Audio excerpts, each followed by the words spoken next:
Yes, dear student, today we are starting new chapter correlation and regression. अब देखो correlation की जरूरत क्यों पड़ी वो चीज समझिए। हमने लास्ट लेक्चर में क्या पढ़ा था? Central tendency and dispersion. अब जब हमने सेंट्रल टेंडेंसी और डिस्पर्सन निकाला तो हमने एक ही वेरिएबल के लिए सारी चीजें निकाली, चाहे हमने मीन निकाला हो, चाहे मीडियन निकाला हो, चाहे मोड निकाला हो, चाहे फिर हमने आपका स्टैंडर्ड डेविएशन निकाला हो, रेंज निकाला हो, मीन डेविएशन निकाला हो, क्वार्टाइल डेविएशन निकाला। एक ही वेरिएबल का मतलब है, सपोज आपने मार्क्स का स्टैंडर्ड डेविएशन निकाला तो वन वेरिएबल। सपोज हमने वेट का मीन डेविएशन निकाला, वन वेरिएबल। सपोज हमने हाइट का, सपोज हमने मीडियन निकाला तो वन वेरिएबल। तो we are dealing with the univariate data distribution. Univariate मतलब एक वेरिएबल का हमने अभी तक किया। लेकिन क्या होता है कि बहुत सारी चीज़ें में, बहुत सारी स्टडी में हमें दो वेरिएबल या दो से ज़्यादा वेरिएबल को एक साथ लेने की ज़रूरत पड़ती है। तो यदि हम दो वेरिएबल को एक साथ ले रहे हैं then this is known as bivariate data. अब कोरिलेशन कैसे होगा? कोरिलेशन क्या करता है, उन दो वेरिएबल में किस तरह का कोरिलेशन है वो चीज़ हमें बताएगा कि कितना वो कोरिलेटेड है, क्या वो एक दूसरे के ऊपर डिपेंड कर रहे हैं, नहीं कर रहे हैं। तो this is called correlation. So that's why we are needing the study of two or more variable at the same time. So first we will discuss about the bivariate data. What is bivariate data? When the data are collected on two variables simultaneously, then they are known as bivariate data. And the corresponding frequency distribution is known as bivariate frequency distribution. अब bivariate data को हम किस तरह से distribution बनाएंगे, frequency distribution. एक उसके लिए एक एग्जांपल लेते हैं अपन।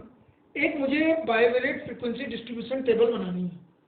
30 स्टूडेंट गिवन है और 30 स्टूडेंट का मैथमेटिक्स का मार्क्स एक्स है, मतलब पहला वाला मार्क्स एक्स है और स्टैटिस्टिक्स का मार्क्स वाई है।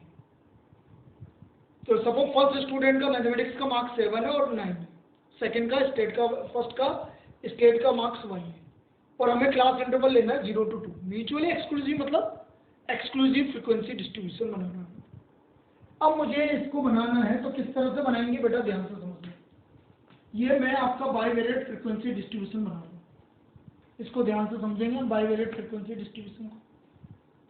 ठीक है, पूछा नहीं जाएगा लेकिन आपको पता होना चाहिए कि बाइवेरिएट फ्रीक्वेंसी डिस्ट्रीब्यूशन क्या होता है। मैं क्या करता हूँ, इधर तो लिख देता हूँ मैं marks in mathematics,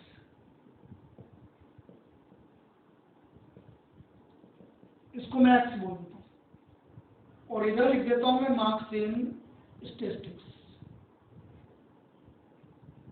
marks in statistics, इसको मैं वाई बोल देता हूँ। हमने ऊपर मार्क्स इन मैथमेटिक्स लिख लिया और नीचे मार्क्स इन स्टैटिस्टिक्स वाई लिख लिया। ये हमने marks in mathematics and statistics लिख लिया। अब देखिए मैंने यहाँ पर ले लिया 0 to 2, 2 to 4, 4 to 6, 6 to 8, 8 to 10। इधर मैंने ले लिया 0 to 2, 2 to 4, 4 to 6, 6 to 8 and 8 to 10। ये हमने डाटा ले लिया।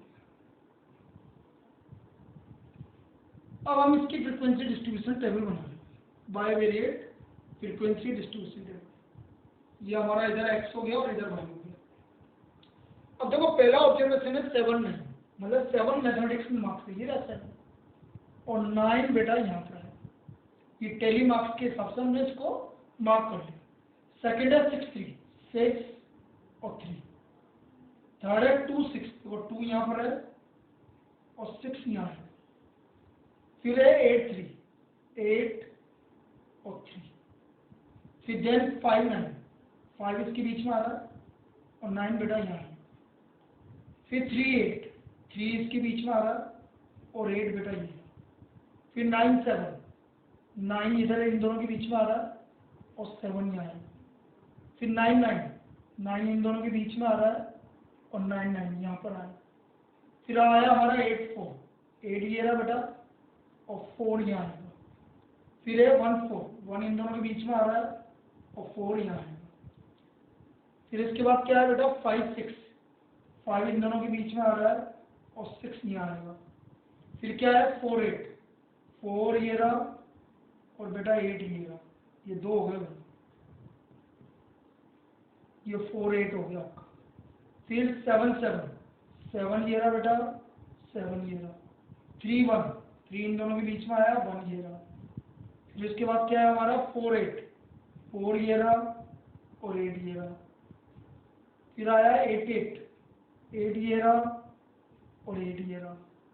फिर 6 7, 6 7। फिर 9 1, 9 1। फिर 6 5, 6 5। Then 5 2, 5 2। Then 1 1, 1 1। Then 5 5, 5 5। Then next 3 5, 3 5। 0 7, 0 7। Then next 2 9, 2 9। Then next 5 1, 5 1। 1 3, 1 3। 7 1, 7 1। 9 5, 9 5। Then last 1 0, 1 0। अब बचा क्या ये, तो these are 0। तो ये हमारा बाइवेरिएट फ्रीक्वेंसी डिस्ट्रीब्यूशन बन गया। इसका मतलब इसका वैल्यू कितना है, ये इसकी फ्रीक्वेंसी है 2, ये 1 1 0 1 0। इसकी फ्रीक्वेंसी कितनी है 2, इसकी फ्रीक्वेंसी 3, इसकी फ्रीक्वेंसी 2, बाकी सबकी 1 है 2 और ये 2। सो this is bivariate frequency distribution. ये हमारा बाइवेरिएट फ्रीक्वेंसी डिस्ट्रीब्यूशन बन गया। अब बेटा बाइवेरिएट फ्रीक्वेंसी डिस्ट्रीब्यूशन से हम दो यूनिवेरिएट फ्रीक्वेंसी डिस्ट्रीब्यूशन बना सकते हैं। There will be 2 univariate frequency distribution. अब वो दो यूनिवेरिएट फ्रीक्वेंसी डिस्ट्रीब्यूशन क्या क्या है, ध्यान से समझो। पहला आपका आएगा, there will be 2 univariate frequency distribution. First is marginal distribution. पहला मार्जिनल डिस्ट्रीब्यूशन। तो यदि आपसे ये पूछा जा सकता है बेटा, बाकी तो कुछ नहीं पूछेगा, ये पूछेगा there will be only 2 marginal distribution. केवल 2 मार्जिनल डिस्ट्रीब्यूशन होंगे। पहला क्या होगा, फर्स्ट मार्जिनल डिस्ट्रीब्यूशन होगा marks in mathematics. This is the first. यदि बाइवेरिएट डाटा है तो 2 मार्जिनल डिस्ट्रीब्यूशन होंगे। अब मार्क्स इन मैथमेटिक्स कैसा आएगा, देखो sir, marks in mathematics, marks in maths, number of student 0 to 2, 2 to 4, 4 to 6, 6 to 8, 8 to 10। Now 0 to 2, देखिए 0 to 2 में मार्क्स कितने हैं, 2 3 4 5, 5 स्टूडेंट है। ये 0 to 2 में आ गया। 2 to 4 में 1 2 3 और 2 5। 4 to 6 में कितने हैं, 1 2 3 4 7। 6 to 8 में कितने हैं, 1 2 3 5 6। एंड 8 to 10 में कितने हैं, 1 2 4 5 7। So this is the first marginal distribution marks in mathematics। और इसी तरह सेकेंड मार्जिनल डिस्ट्रीब्यूशन होगा, सेकेंड मार्जिनल डिस्ट्रीब्यूशन होगा मार्क्स इन स्टैटिस्टिक्स। तो देखो मैं सेकेंड बना रहा हूँ, second marginal distribution marks in statistics, marks in statistics. अब मार्क्स इन स्टैटिस्टिक्स कैसे बनेगा, वही again marks in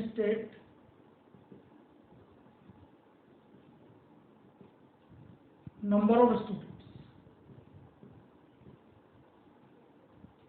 0 to 2, 2 to 4, 4 to 6, 6 to 8, 8 to 10. Now marks in state 2, 3, 4, 5, 6. 2 to 4, 1, 2, 3, 4. 1, 2, 3, 4, 6, 4 to 6. 1, 2, 3, 5, 6. 2, 3, 5, 6, 8. तो ये हमारा 10, 16, 20 to 30 बिल्कुल सही है. तो this is marks in statistics. तो ये these are the two marginal distribution. First is marks in mathematics and marks in statistics. अब हम बात करते हैं जो सेकेंड यूनिवेरिएट डिस्ट्रीब्यूशन बनेगा इससे, वो क्या बनेगा, वो कंडीशनल डिस्ट्रीब्यूशन बनेगा. Second conditional distribution. Now what is conditional distribution? Conditional distribution क्या होता है? Number of conditional distribution is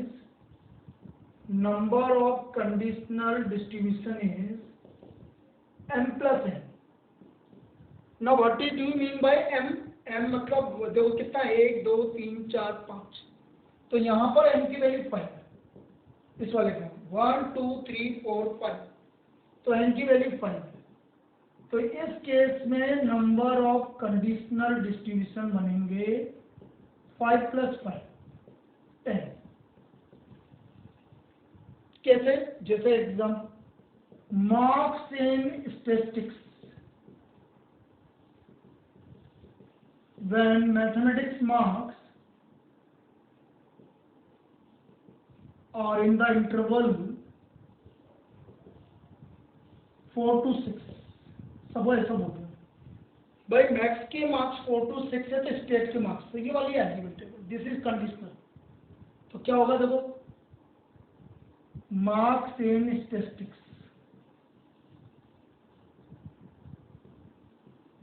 when maths marks 4 to 6 और number of students 0 to 2, 1. 2 to 4, 1. 4 to 6, 1. 6 to 8, 1. And 8 to 10. This is the conditional distribution. और इस तरह से conditional distribution कितने बनेंगे? आपका m plus n conditional distribution बनेंगे. m plus n will be the conditional distribution. इतना m plus n conditional distribution आपको बनेंगे. तो these are the conditional distribution. तो ये तो हुआ हमारा बाइवेरिएट डाटा की बात. अब हम कोरिलेशन पे आते हैं कि भाई कोरिलेशन क्या क्या कोरिलेशन होता है और किस तरह से हम उसको कोरिलेटेड करते हैं. अब यदि मैं कोरिलेशन की बात करूं तो मैंने क्या बोला, कोरिलेशन एक वेरिएबल का दूसरे वेरिएबल के साथ किस तरह का कोरिलेशन है. How one variable is correlated to another variable. कैसे एक वेरिएबल दूसरे वेरिएबल से कोरिलेटेड है, तो उसको बोलेंगे हम कोरिलेशन. कोरिलेशन. अब देखिए कोरिलेशन की बात करें हम,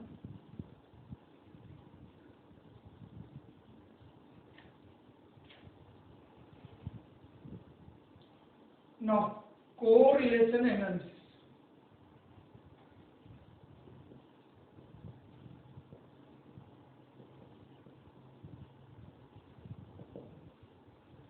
If change in one variable with respect to another variable, change in one variable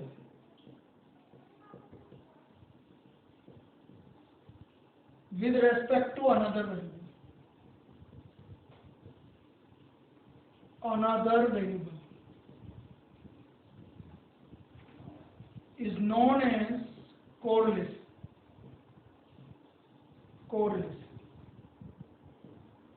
There are three types of correlation.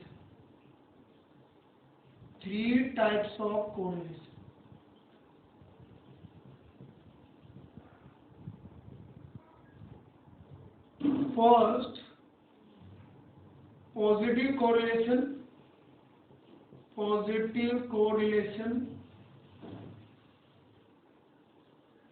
If two variables moves in same direction,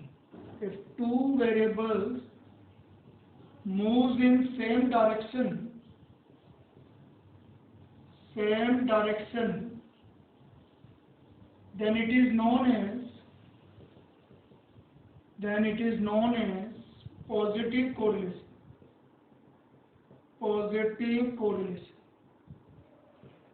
कैसे? जैसे ये x और y, x है हमारा 78, 93, 112, 127, 135, इधर है 510, 525, 537, 564, 615. नाउ ये increase हो रहा है तो ये भी इंक्रीज हो रहा है. Now this is known as positive correlation. यदि एक इंक्रीज हो रहा है तो दूसरा भी इंक्रीज हो रहा है, या एक डिक्रीज हो रहा है तो दूसरा भी डिक्रीज हो रहा है. Both moves in the same direction, then it is known as positive correlation. Now some example of positive correlation. यदि हम correlation के example की बात करें तो example हमारा क्या क्या आएगा? जैसे मैंने बोला height and weight. यदि height ज़्यादा है तो weight भी ज़्यादा होगा. Second, yield and rainfall. rainfall ज़्यादा है तो yield भी ज़्यादा होगी. Third, profit and investment. यदि इन्वेस्टमेंट ज़्यादा है तो प्रॉफिट भी ज़्यादा होगा. तो these are the positive correlated. इसमें अब जैसे हम बात करें second, negative correlation.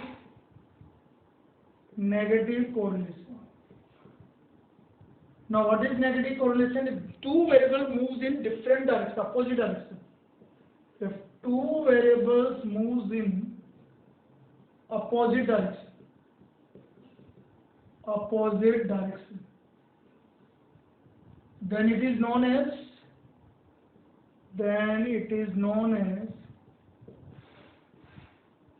negative correlation. कैसे? एग्जाम्पल देखो, सबो हमें x और y है. यहाँ पर है 123, 75, 49, 37, 21, और इधर है 510, 650, 713, 824 और 910. तो बेटा ये तो डिक्रीज हो रहा है, ऊपर की तरफ इंक्रीज हो रहा है और ये डिक्रीज हो रहा है, दोनों अपोजिट डायरेक्शन में जा रहे हैं. Then this is known as negative correlation. Example की बात करें हम तो price and demand.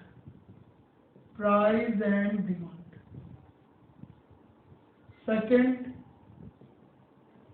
Number of claims and profit of insurance company.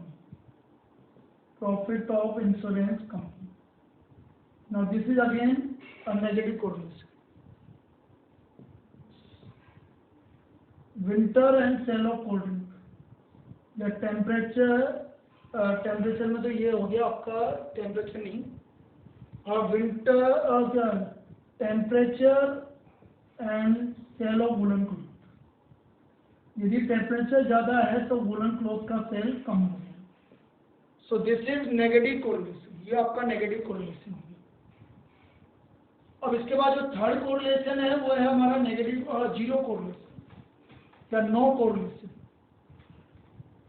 Zero correlation और no correlation.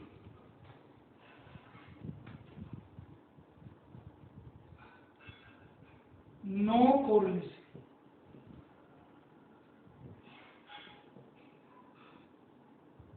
When two variables does not depend on each other. When the two variables movement does not depend each other. This is known as no correlation. Example, suppose आपके जूते का size and intelligence, कोई इसी के बीच में कुछ भी आपका नहीं, कोई कोरिलेशन नहीं। हाइट एंड इंटेलिजेंस, कोई कोरिलेशन नहीं है भाई, हाइट ज़्यादा है तो इंटेलिजेंट ज़्यादा होगा, ऐसा कुछ भी नहीं है। तो this is called no correlation, ये आपका नो कोरिलेशन का example.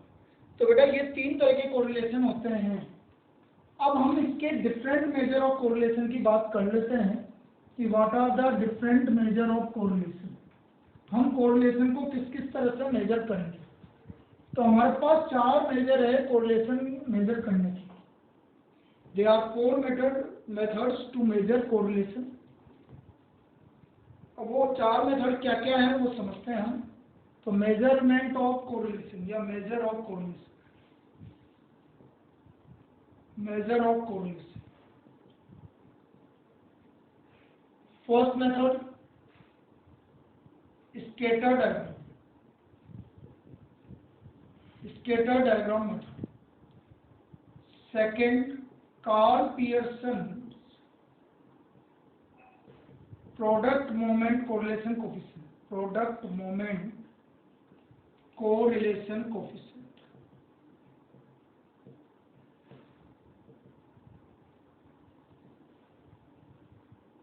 Then third Spearman rank correlation coefficient, rank correlation coefficient.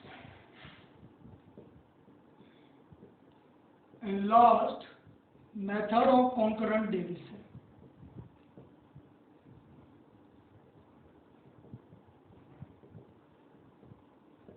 ना सबसे पहले हम स्कैटर डायग्राम की बात करते हैं। स्कैटर डायग्राम पहला मेथड हम बात कर रहे हैं, scatter diagram. This is the simple diagrammatic method which applies for all linear as well as non-linear relationship। किसी भी रिलेशनशिप है उसके लिए हम स्कैटर डायग्राम को मेथड को यूज कर सकते हैं। अब देखो इसमें पॉजिटिव कोरिलेशन की बात करते हैं कि पॉजिटिव कोरिलेशन होता क्या है। पॉजिटिव कोरिलेशन, अब देखिए यदि हम पॉजिटिव कोरिलेशन की बात करें, देखना जी ये है ये हमारा वाई, ये ओरिजिन। अब इसमें या तो देखो ये अब तो जो आपका डाटा गिवन है यदि हम उसको प्लॉट करें तो वो कुछ इस तरह के फॉर्म में आएगा, तो उसको हम बोलेंगे पॉजिटिव कोरिलेशन। इस तरह के फॉर्म में है। इसको कोरिलेशन को हम डिनोट करते हैं आर से। तो r is greater than 0 and less than 1। इस तरह का फॉर्म बने तो आपको इसको पॉजिटिव कोरिलेशन। अब जो पॉइंट्स किस तरह से मूव करें, points lies from lower left corner, lower left corner to upper right corner, to upper right corner. Lower left corner से अपर राइट कॉर्नर की तरफ जाएगा तो हमारा पॉजिटिव कोरिलेशन है। और लेकिन सपोज आर इक्वल टू 1 आ गया, this is known as perfect positive correlation, perfect positive. तो इस केस में आपका जो कोरिलेशन आएगा वो एक स्ट्रेट लाइन में आएगा। तो हम बोलेंगे points are on the straight line from lower left corner to upper right corner. तो ये प्रॉब्लम आ भी चुका है कि for r equal to 1 points lies on the diagram from lower left on the straight line, on the straight line from lower left corner to upper right corner, to upper right corner. This is the positive, perfect positive correlation. अब बात करें हम negative correlation की। Negative correlation, negative correlation में क्या होगा वो चीज समझ लेते हैं। इसका स्कैटर डायग्राम मेथड क्या होगा, नेगेटिव कोरिलेशन।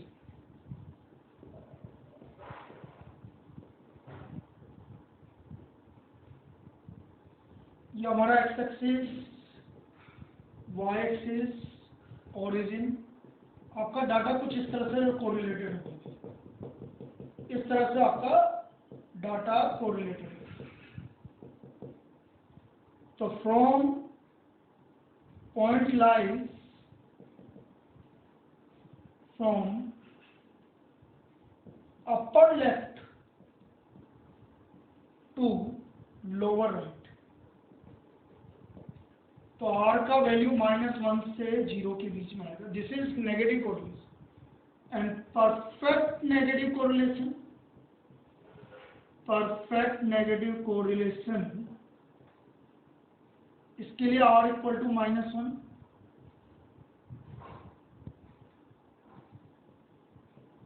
ये y, this is perfect negative correlation, r equal to -1। अब यदि मैं जीरो कोरिलेशन की बात करूं तो इसमें भी ये बोल सकते हैं कि जैसे r इक्वल टू -1 की बात कर रहे हैं, परफेक्ट नेगेटिव कोरिलेशन के लिए क्या लिखेंगे? यदि आपसे पूछा जाए points are on the straight line, points are on the straight line from upper left to lower right, याद हो गया। जीरो कोरिलेशन, अब जीरो कोरिलेशन में क्या है, पॉइंट्स कभी भी आपस में कोरिलेटेड नहीं होंगे, तो आपका कोई भी कोरिलेशन नहीं है तो किसी भी तरह का डायग्राम बन सकता है, कैसे भी बन जाएगा, इस तरह बन जाएगा, कैसे भी कोरिलेटेड नहीं है, ऐसा बन जाएगा या ऐसा बन जाएगा, कैसा भी डायग्राम बन जाएगा, कोई आपस में कोरिलेशन नहीं है। तो r equal to 0, no correlation. तो these are the methods of first is scatter diagram method, ये आपका स्कैटर डायग्राम मेथड है।